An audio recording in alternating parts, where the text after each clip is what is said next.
Hello everyone, don't forget to subscribe my YouTube channel. तो हम 9th class की maths का सबसे पहला चैप्टर स्टार्ट कर रहे हैं, जो कि है रियल नंबर्स। अब हमारे पास रियल नंबर्स क्या होते हैं, तो ये है combination of rational and irrational numbers. Rational numbers हमारे पास होते हैं terminating decimal number and non terminating and recurring decimal numbers. Terminating decimal numbers कौन से होते हैं, तो एक डेसिमल नंबर जिसके बाद हमारे पास फाइनाइट नंबर ऑफ डिजिट्स आए, मतलब जैसे कि 0.25 है 1/4 इसके इक्वल आ रहा है। तो 0.25 के बाद हमारे पास कोई डिजिट नहीं है, यहाँ तक ये ख़त्म हो गया है, तो इसको कहते हैं हम फाइनाइट नंबर, और यही होते हैं टर्मिनेटिंग डेसिमल नंबर्स। इसके बाद हमारे पास आ जाते हैं non terminating and recurring decimal numbers. तो decimal numbers with the infinitely repeating pattern of digits, मतलब कि हमारे पास डेसिमल पॉइंट के बाद इनफाइनाइटली रिपीटिंग पैटर्न आए, मतलब कि जो ख़त्म ना हो रहा हो, इस यहाँ से चलता जाए, तो ये वाले होते हैं non terminating and recurring decimal number.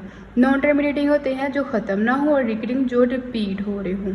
इसके बाद हमारे पास आ जाते हैं रैशनल नंबर्स। तो रैशनल नंबर्स क्या हैं, non terminating and non recurring decimal number.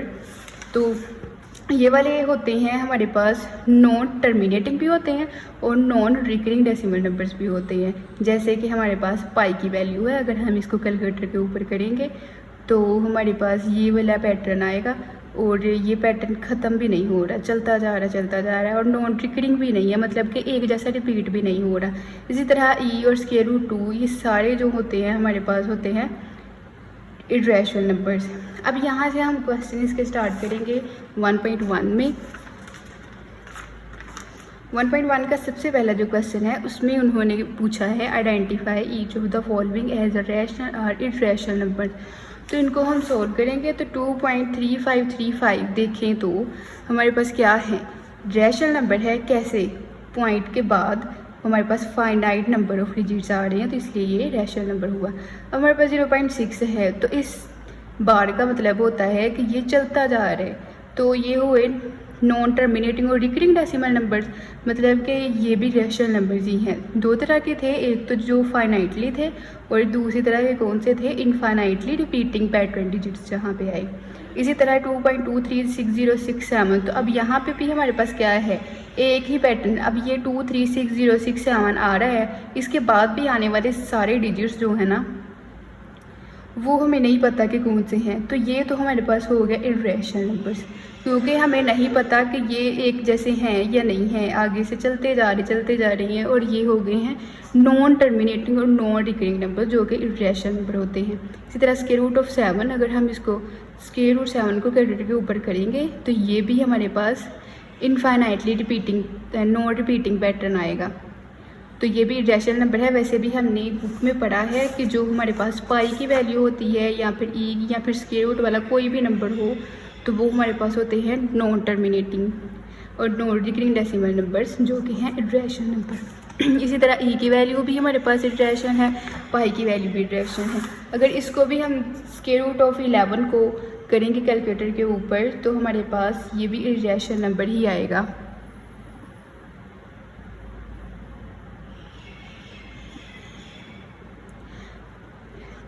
Square root of 3 plus square root of 13 भी ऐसे ही है। 15/4 को अगर हम कैलकुलेटर के ऊपर करेंगे तो हमारे पास ये कोई ना कोई नंबर देगा,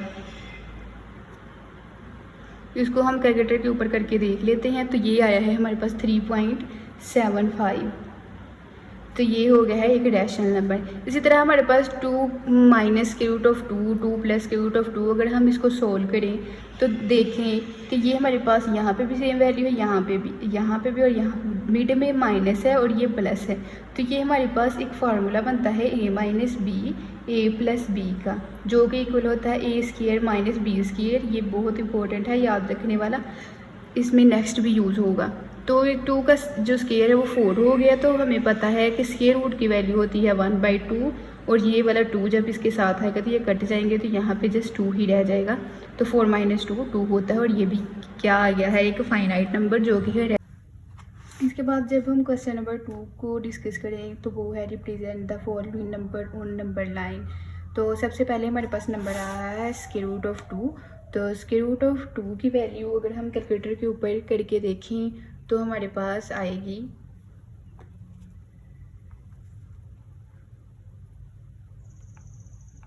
1.41। इट्स मीन कि ये हमारे पास लाई करती है 1 और 2 के दरमियान। तो इसको हम स्केल की मदद से ड्रा करेंगे।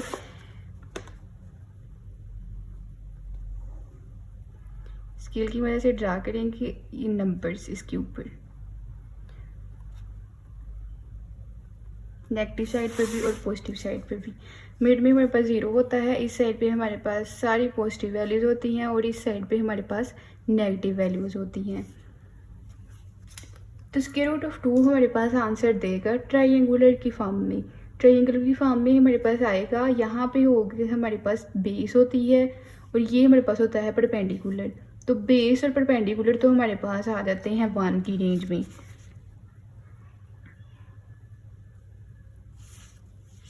बेस भी 1 है, परपेंडिकुलर भी 1 है, लेकिन हमारे पास हाइपोटेनियस नहीं है। तो हाइपोटेनियस फाइंड करने के लिए हम पिथागोरस थ्योरम यूज़ करते हैं फॉर ट्रायंगल। तो परपेंडिकुलर भी 1 है, बेस भी 1 है, 1 का स्क्वायर 1 ही होता है। तो ये हमारे पास 2 आ जाएगा। जब हम स्क्वायर को ख़त्म करेंगे तो हमारे पास स्क्वायर रूट ऑफ 2 आ जाएगा। इसका मतलब है कि यहाँ से अगर यहाँ तक हम वैल्यू मिलाएं तो ये है हमारे पास स्क्वायर रूट ऑफ 2। इसके बाद हम कंपास की मदद से यहाँ तक अगर मेजरमेंट लें तो यहाँ से यहाँ तक की जो मेजरमेंट है इसको हम नंबर लाइन पे आर्क की फॉर्म में ड्रा करेंगे। तो आर्क पे जिस पॉइंट पे जाके ये मिलेगी वो पॉइंट हमारे पास स्क्वायर रूट ऑफ 2 होगा। ये हमारे पास रिक्वायर्ड पॉइंट है। इसी तरह नेक्स्ट पॉइंट है हमारे पास स्क्वायर रूट ऑफ 3। तो जब हम स्क्वायर रूट ऑफ 3 को करेंगे कैलकुलेटर के ऊपर तो ये मेरे पास आता है 1.73। तो ये भी हमारे पास 1 पॉइंट समथिंग है, तो मतलब कि 2 से पहले और 1 के बाद रहा होगा। तो ये भी स्केल की मदद से ही होगा।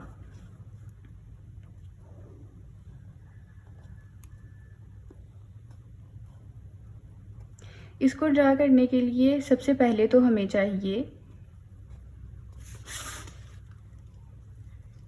Square root of 2।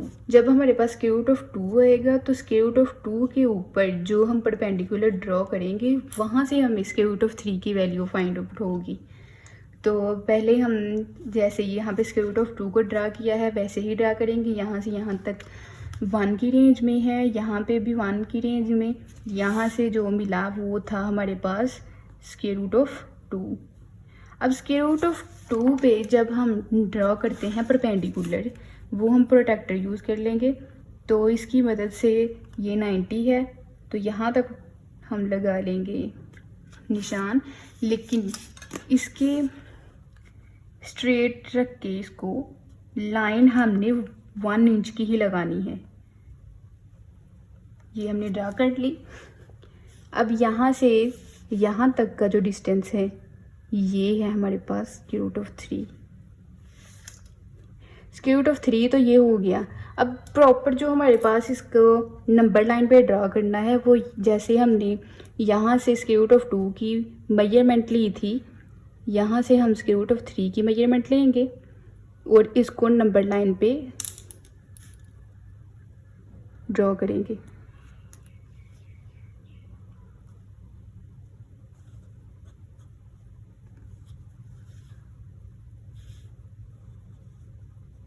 तो यहाँ पे जाके हमारे पास जो पॉइंट आ रहा है ये है हमारे पास रिक्वायर्ड पॉइंट। ये है स्क्वायर रूट ऑफ 3 की वैल्यू।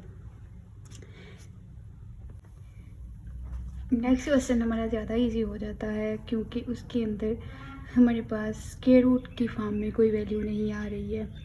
तो यहाँ पे सिंपल 4/1/3 है। यहाँ इसको हम सिंप्लीफाई करेंगे तो इस चीज़ को हम इसके साथ मल्टीप्लाई करते हैं और जो आंसर आ रहा हो उसमें ये ऐड कर देते हैं। 3 4 12 है, 12 में 1 ऐड करें 13 आ जाता है और डिनोमिनेटर वाली वैल्यू एज इट इज़ ही आ जाती है। अगर हम इसको कैलकुलेटर के ऊपर करें तो 13/3 जो है हमारे पास आ जाएगा 4.3। 4.3 मतलब कि 5 से पहले और 4 के बाद 3 नंबर आगे जाना है। तो वहाँ पे जाके हमारे पास 4.3 बन जाएगा। तो यहाँ पे हमने मार्क कर दिया। तो मार्क करने के बाद ऊपर हम लिख देते हैं कि 4/1/3 का पॉइंट यहाँ पे लाई कर रहा है। इसे नेक्स्ट क्वेश्चन जो है हमारे पास वो है -2 1/7 जो कि नेगेटिव में आ रहा है। पहले माइनस को हम साइड पे रखेंगे और इसको मल्टीप्लाई करेंगे। 7 2 14, 14 में 1 ऐड करें तो 15 आ गया और डिनोमिनेटर में 7 एज इट इज़ ही आ जाएगा। इसको भी हम कैलकुलेटर के ऊपर सॉल्व करेंगे तो कैलकुलेटर के ऊपर आ जाएगा 15 डिवाइडेड बाई 7, तो आ जाता है हमारे पास 2.1। तो 2.1 आ गया है, साथ में माइनस है तो ये नेगेटिव साइड पे ड्रा होगा। तो मिड में हमारे पास 0 है, साइड पे -1 -2 और ये है -3। -2 और -3 के दरमियान 9 लाइन्स ड्रा की हैं। तो 2 के बाद 1 तक हम जाएंगे तो 2.1 यहाँ पे लाई करेगा। तो यहाँ पे हम लिख देंगे -2 1/7। फिर 5/8 है, 5/8 को भी हम कैलकुलेटर के ऊपर करें तो हमारे पास आता है 0.6। तो 0.6 है तो मतलब ये पॉजिटिव है। तो पॉजिटिव साइड पे 0 और 1 के दरमियान में 6 लाइंस को हमने काउंट करना है और जहाँ पे ये आए वहाँ पे इसको मार्क कर देना है। फिर 2 4/3 है, इसको भी हमने किया 2 4 द 8 8 3 द ऐड किया तो 11 बन गया और डिनोमिनेटर में 4 आ गया है। इसको भी कैलकुलेटर के ऊपर किया तो कैलकुलेटर में क्या आ जाता है 11/4 2.7। तो 2 के बाद से हम लाइन्स करेंगे काउंट और 3 से पहले हो जाएंगी तो आ जाएगा 2 3/4 यहाँ पे मार्क हो जाएगा और ये हमारे पास यहाँ पे ये क्वेश्चन खत्म हो जाता है। फिर क्वेश्चन नंबर 3 हमारे पास शुरू होता है। नेक्स्ट हमारे पास क्वेश्चन नंबर 3 है जिसमें कह रहे हैं express the following as a rational number p/q where p and q are integers and q not equals to 0। सबसे पहले क्वेश्चन है 0.4 और ऊपर है हमारे पास बार। अब हमारे पास रैशनल नंबर तो वो भी होते हैं कि जो रिकरिंग हों और non terminating and terminating decimal numbers भी हों, और एक इसकी डेफिनेशन ये भी आ जाती है कि ये p/q की फॉर्म में लिखे जा सकते हों। p/q की फॉर्म का मतलब ये है कि हमारे पास न्यूमिनेटर में भी नॉन जीरो डिजिट हो और डिनोमिनेटर में भी हो, लेकिन डिनोमिनेटर कभी भी ज़ीरो नहीं होना चाहिए। अगर ये ज़ीरो हो गया तो हमारे पास अनडिटरमाइंड फॉर्म आ जाएगी जिसको हम डिफाइन नहीं कर सकते हैं। तो हम सबसे पहले करते हैं 0.4 बार को लेट x के इक्वल, फिर हमने उसको आगे डिजिट लिख के तो डॉट की फॉर्म में लिख दिया। फिर हमने देखना है कि अगर पॉइंट के बाद एक डिजिट आ रहा है तो हमने दोनों साइड पे 10 से मल्टीप्लाई करना है। अगर डेसिमल पॉइंट के बाद 2 डिजिट्स आ रहे हों तो हम 100 से करेंगे। इसी तरह 3 आ रहे हों तो हम 1000 के साथ मल्टीप्लाई करेंगे। तो हमने 10 के साथ मल्टीप्लाई किया, जब 10 के साथ मल्टीप्लाई किया तो ये 10x हो गया और इसके साथ मल्टीप्लाई करेंगे तो कैलकुलेटर के ऊपर तो 10 मल्टीप्लाई बाई 0.4 हमारे पास क्या आता है, तो ये 4.44 ही आएगा। ऊपर बाद में हम डॉट डॉट लगा दें क्योंकि ये इनफाइनाइट नंबर है, आगे चलता जा रहा है। उसके बाद हमारे पास ये हो गई है इक्वेशन नंबर 1 और इसको नाम दे देंगे इक्वेशन नंबर 2 का। इक्वेशन नंबर 1 को सब्ट्रैक्ट कर लेंगे इक्वेशन नंबर 2 से। तो हम इस तरह सब्ट्रैक्ट करते हैं कि इक्वल की इस साइड इक्वल की इसी साइड से माइनस होती है और इक्वल की दूसरी साइड से ही माइनस होती है। तो 10x minus x 4.44 so on minus 0.44। 10 में से 1 माइनस करेंगे तो 9 आएगा। जब हम इसको कैलकुलेटर के ऊपर करते हैं कि 4.44 में से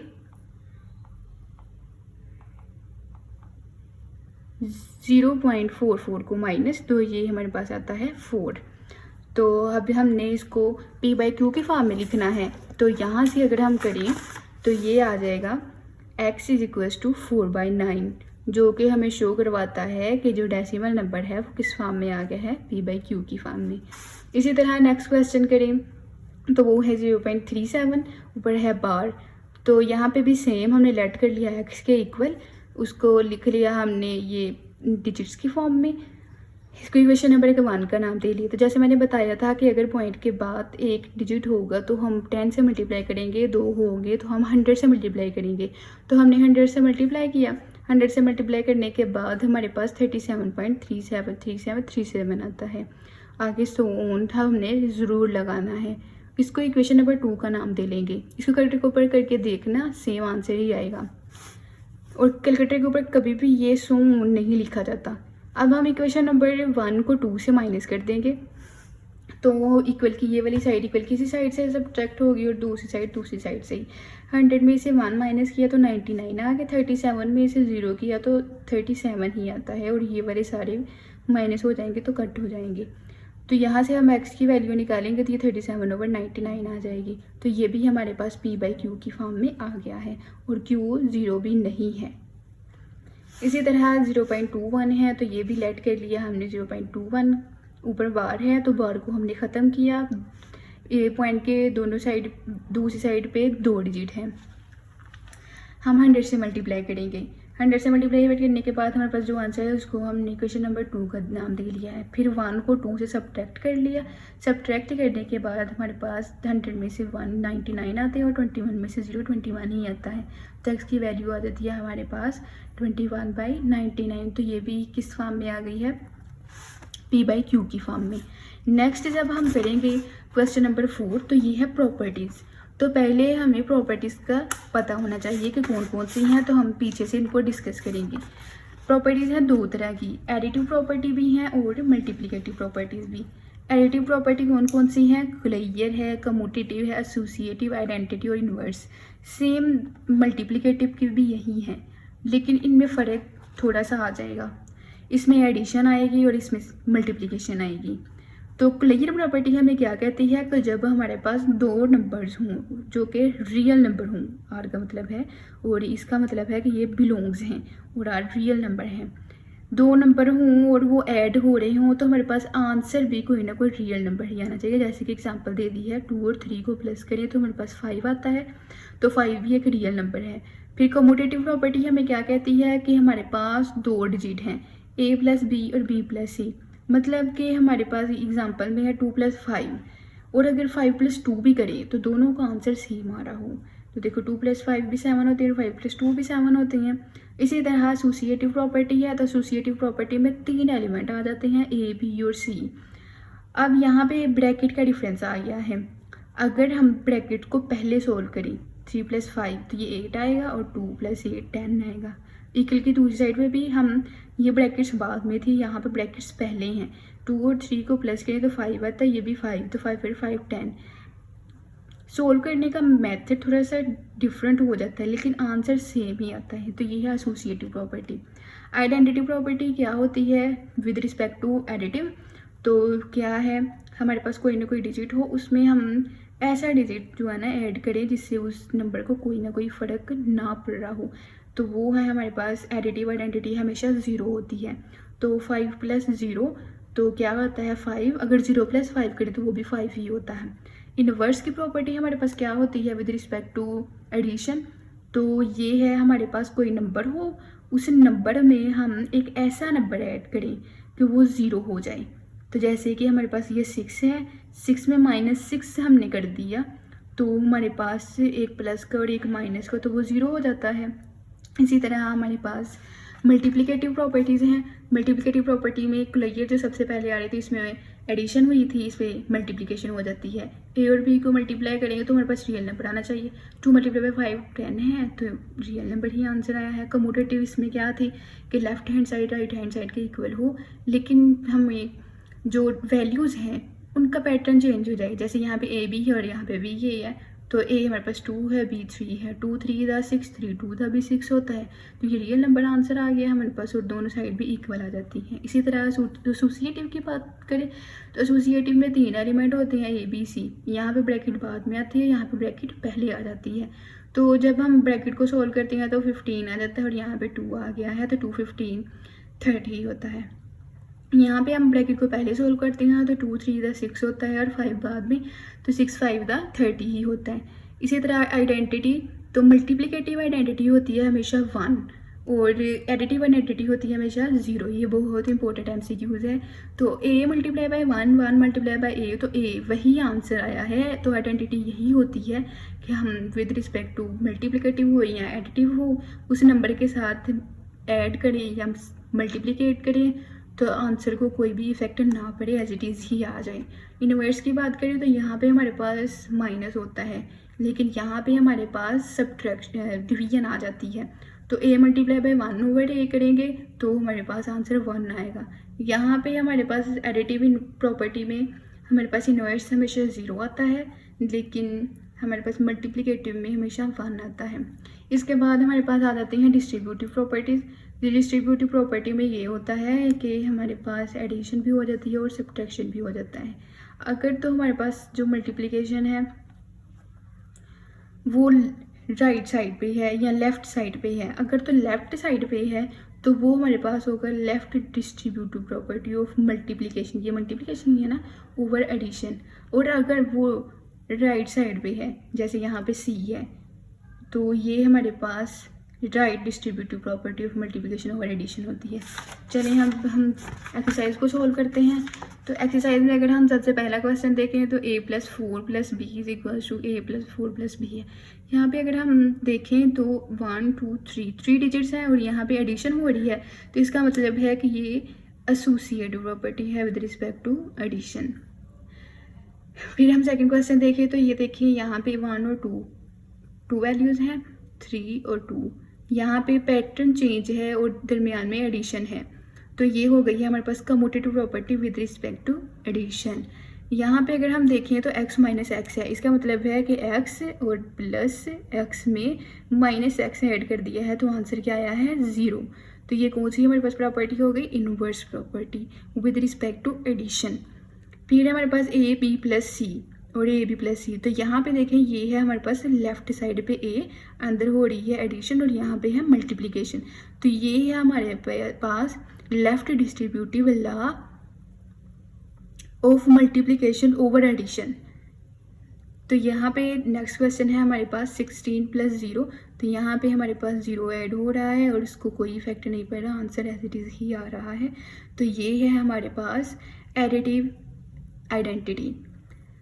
इसी तरह ये है हमारे पास मल्टीप्लिकेशन किसके साथ हो रही है, 1 के साथ। तो 100 × 1 हो रहा है, तो आंसर हमारे पास 100 ही आ रहा है, कोई इफेक्ट नहीं किया।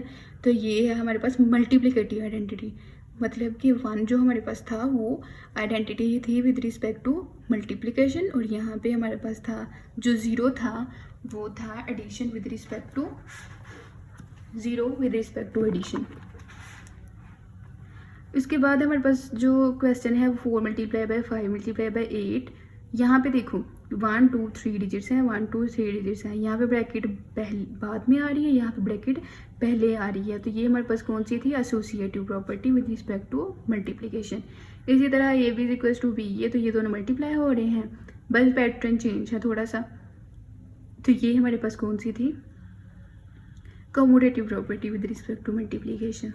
तो हमारे पास ये क्वेश्चन भी सॉल्व हो गया। नेक्स्ट भी हमारे पास प्रॉपर्टीज़ हैं, तो उनको देखेंगे। तो ये है हमारे पास name the property used in the following. तो इन प्रॉपर्टीज़ को भी करने के लिए हम यूज़ करेंगे पीछे वाली वैल्यूज़।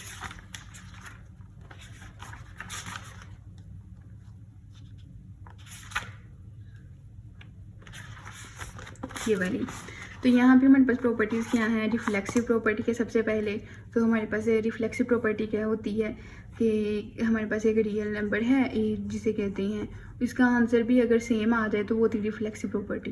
तो सिमेट्रिक प्रॉपर्टी हम करेंगे, तो सिमेट्रिक प्रॉपर्टी क्या है कि अगर ए इक्वल्स टू बी हो तो बी भी ए के इक्वल हो, तो ये होती है सिमेट्रिक प्रॉपर्टी, मतलब कि वो एक दूसरे के लिहाज से इक्वल है।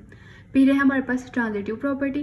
तो ट्रांजिटिव प्रॉपर्टी क्या आती है हमारे पास कि हमारे पास 3 रियल नंबर हैं, अगर ए बी के इक्वल है और ये जो एंड इसका मतलब होता है बी सी के इक्वल है, ए बी के इक्वल है एंड बी सी के इक्वल है, तो दिस इम्प्लाइज देयर, मतलब कि अगर ए बी के इक्वल हो जाए और बी सी के इक्वल हो जाए तो इनडायरेक्टली ए बी सी के इक्वल हो जाता है।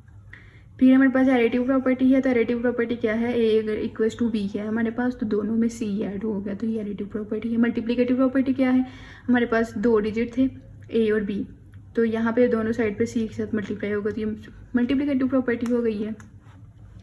उसके बाद हमारे पास आ जाती है cancellation property with respect to addition, मतलब कि कैंसलेशन हो गई, यहाँ पे ए प्लस सी था और यहाँ पे बी प्लस सी था, तो जब ये दोनों कैंसिल हो जाएंगे तो हमारे पास ए इक्वल्स टू बी आ जाएगा, तो इसका मतलब है ये cancellation property with respect to addition. फिर कैंसिलेशन प्रॉपर्टी है विद रिस्पेक्ट टू मल्टीप्लिकेशन। तो अब यहाँ पे हमारे पास 3 डिजिट है और सी नॉट इक्वल टू 0 होना चाहिए, क्योंकि अगर ये 0 हो गया तो ये भी 0 और ये भी 0 हो जाएंगे। तो यहाँ से और यहाँ से ये कैंसिल हो गए हैं, तो यहाँ पे ए इज इक्वल टू बी आ गया है। फिर हमारे पास आ जाती हैं ऑर्डर प्रॉपर्टीज़। ऑर्डर प्रॉपर्टीज़ में हमारे पास क्या है, ट्राइकोटोमी प्रॉपर्टी। तो ट्राइकोटोमी प्रॉपर्टी क्या होती है कि अगर हमारे पास ए बी के इक्वल होना चाहिए या ए ग्रेटर देन बी होना चाहिए, और अगर ए लेस देन बी हो गया, अब मतलब 3 कंडीशन आ जाती है। ए बी के इक्वल भी हो सकता है, ए ग्रेटर देन बी भी हो सकता है, और ए लेस देन बी भी हो सकता है। तो ये हमारे पास होती है ऑर्डर प्रॉपर्टी। उसके बाद है ट्रांजिटिव प्रॉपर्टी। तो ट्रांजिटिव प्रॉपर्टी में क्या है हमारे पास कि ए अगर ग्रेटर देन बी है एंड बी ग्रेटर देन सी है, तो फिर ए ग्रेटर देन सी भी होगा।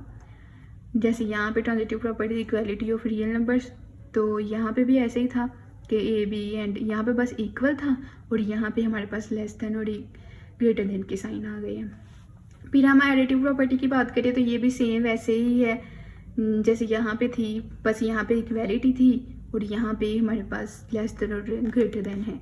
मल्टीप्लिकेटिव प्रॉपर्टी भी एज इट इज़ ही है।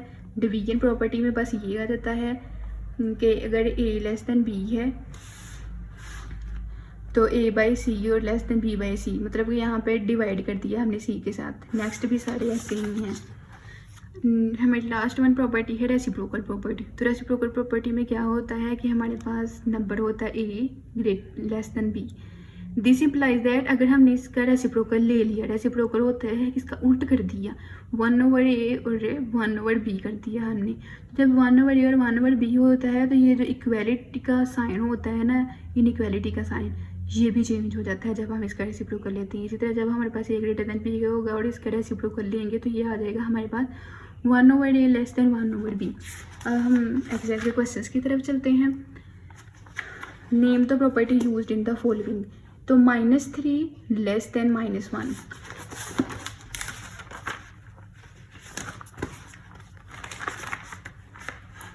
तो -3 लेस देन -1 को अगर हम देखें तो यहाँ पे हमारे पास कुछ ऐड होगा। जैसे हम -3 में ऐड करें 3, यहाँ पे भी -1 में 3 ऐड कर दे, जो यहाँ पे ऐड होगा वही यहाँ पे ऐड होगा। तो माइनस और प्लस ये तो कट जाते हैं, तो 3 - 1 तो ये 2 आ जाता है। तो देखिए यहाँ पे कुछ ऐड हुआ था ना, तो फिर ये आंसर आया है। तो इसका मतलब है कि ये कौन सी प्रॉपर्टी है, एडिटिव प्रॉपर्टी। इसके बाद हमारे पास है A less than B then 1/a greater than 1/b, जिसका मतलब कि ये रेसिप्रोकल प्रॉपर्टी है जिसने इसका साइन भी चेंज कर दिया और इनको उल्ट भी कर दिया। ये 1/a बन गया, ये 1/b बन गया और साइन भी चेंज हो गया, तो ये रेसिप्रोकल प्रॉपर्टी है।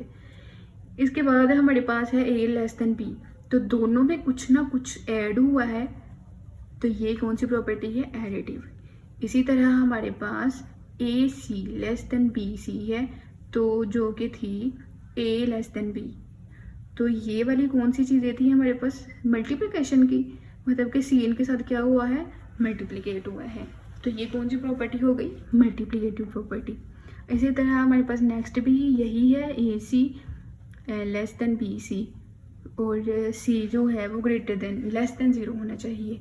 तो ए ग्रेटर देन बी हो गया, तो ये भी हमारे पास मल्टीप्लिकेटिव प्रॉपर्टी है। सी यहाँ पे मल्टीप्लाई हुआ है। लास्ट वन है हमारे पास either A greater than B or A is equal to B or A less than B. तो ये वही प्रॉपर्टी है जिसमें मेरे पास 3 कंडीशन थी, ए या तो ग्रेटर देन होना चाहिए, या तो इक्वल होना चाहिए, लेस देन होना चाहिए। तो वो कौन सी प्रॉपर्टी होती है, ट्राइकोटोमी प्रॉपर्टी। उसके बाद अगर हम क्वेश्चन नंबर 6 देखें तो ये क्या है, insert 2 rational numbers between 1/3 and 1/4। हमने इन सारी वैल्यूज़ के दरमियान में 2 रैशनल नंबर्स को फाइंड आउट करना है। तो 2 नंबर्स के दरमियान हमारे पास इनफाइनाइट रैशनल नंबर्स होते हैं, लेकिन यहाँ पे हमारे पास कंडीशन है कि 2 हमने फाइंड करनी है। तो इसको सोल्व करने के लिए हमारे पास पैटर्न होता है सबसे पहले इनकी एवरेज लेना।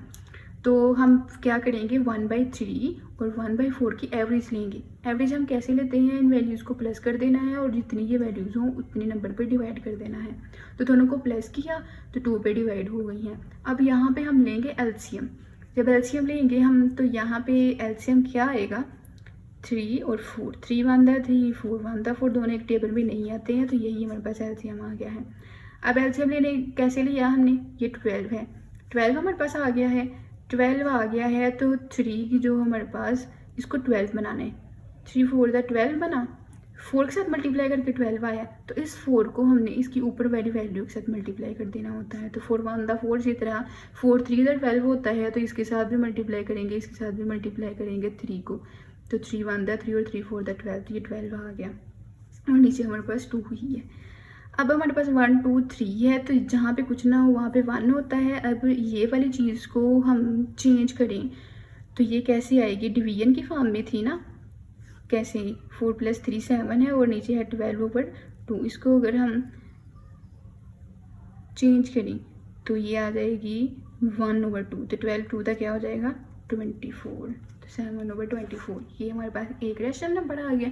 अब दूसरा फाइंड करना है, तो ये जो हमारे पास आंसर आया ना, इसको इन दोनों में से किसी के साथ भी एवरेज ले लो। तो हमने क्या किया, इसकी एवरेज फाइंड की है 7/24 की 1/3 के साथ, तो ये भी एज इट इज़ ही है। इन दोनों का हमने लिया एलसीएम। एलसीएम हम कैसे लेते हैं, प्राइम फैक्टर्स बना के, 3 8 दा 24, 3 1 दा 3 और 8 1 दा 8, 8 3 दा 24 है, 24 तो ये देखो इसके साथ मल्टीप्लाई करेंगे 1 के साथ ये 24 आ जाएगा। अब इसके साथ 8 को मल्टीप्लाई करेंगे तो फिर 24 आएगा, तो 8 1 दा 8 और 24 3 8 दा 24, तो दोनों नीचे वाली वैल्यू सेम हो गई है, ऊपर वालों को ऐड कर दो तो 15 आ जाएगा। इसको भी सेम पैटर्न के साथ ही कि जहाँ पे कुछ ना हो वहाँ पे 1, फिर हमने इसके बटे को उल्टा दिया है। 2 जो है हमारे पास डिवीजन की फॉर्म में था ना, तो ये हमारे पास मैथमेटिक्स का रूल होता है कि जब डिवीजन को हम मल्टीप्लिकेशन में चेंज करते हैं तो 1 ऊपर चला जाता है और 2 नीचे आ जाता है, मतलब कि नीचे वाली वैल्यू ऊपर और ऊपर वाली नीचे आ जाती है। तो 15/24 मल्टीप्लाई बाई 2, तो 24 को 2 से मल्टीप्लाई किया तो 48, तो हमारे पास 1/3 और 1/4 के दरमियान 2 डिजिट आ गए हैं, 7/24 और 15/48। तो ये हमारे पास क्वेश्चन नंबर 1 सोल्व हो गया इसका। नेक्स्ट इसका क्वेश्चन है, अगर हम देखें तो वो ये है 3 और 4, तो ये ज़्यादा इजी हो जाता है क्योंकि ये फ्रैक्शन की फॉर्म में नहीं है। तो इसके लिए हम जब एवरेज फाइंड करेंगे 3 और प्लस को 4 किया, 3 और प्लस 4 डिवाइड किया 2 पे, 3 + 4 7 आ गया और नीचे है 2, तो हमारे पास ये एक रैशनल नंबर आ गया है। सेकंड रैशनल नंबर हमने क्या फाइंड करना है, जो आंसर आया है उसको किसी भी एक नंबर के साथ हमने ऐड कर लेना है और 2 पे डिवाइड। तो यहाँ पे भी हम एलसीएम लेंगे, यहाँ पे कुछ भी नहीं है तो ये 2 आ गया, तो 7 प्लस यहाँ पे भी 2 के साथ मल्टीप्लाई करेंगे तो फिर हमारे पास ये भी 2 बनेगा, ये भी 2 बनेगा, 3 2 दा 6 और 2 1 दा 2, दोनों वैल्यूज सेम हो गई हैं, तो ऊपर वालों को प्लस किया।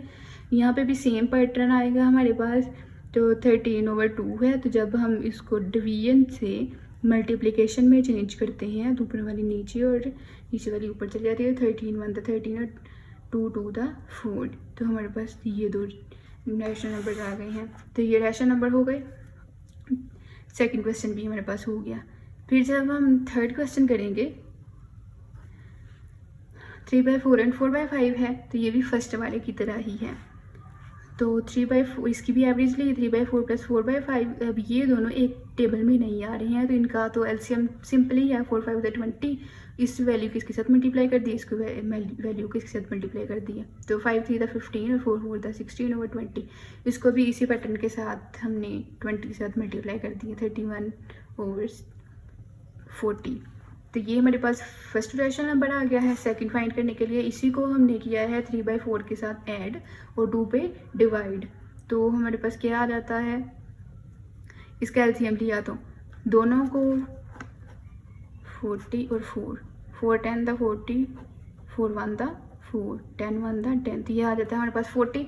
तो 40 एलसीएम आया है, इसको 40 बनाने के लिए 1 के साथ मल्टीप्लाई करना पड़ेगा और इसको 40 बनाने के लिए हमें 10 के साथ मल्टीप्लाई करना पड़ेगा, तो वो 10 ऊपर भी मल्टीप्लाई होता है और नीचे भी, तो 3 10 दा 30, 4 10 दा 40 और नीचे आ गया हमारे पास 2, दोनों को ऐड किया तो 61 आ गया। तो ये हमारे पास मैथमेटिक्स जो रूल हमने लगाया था तो मल्टीप्लाई हो गए, तो ये हमारे पास रैशनल नंबर आ गया दूसरा। तो ये दोनों हमारे पास रैशनल नंबर है, लाई कर रही हैं इन दोनों के मिड में।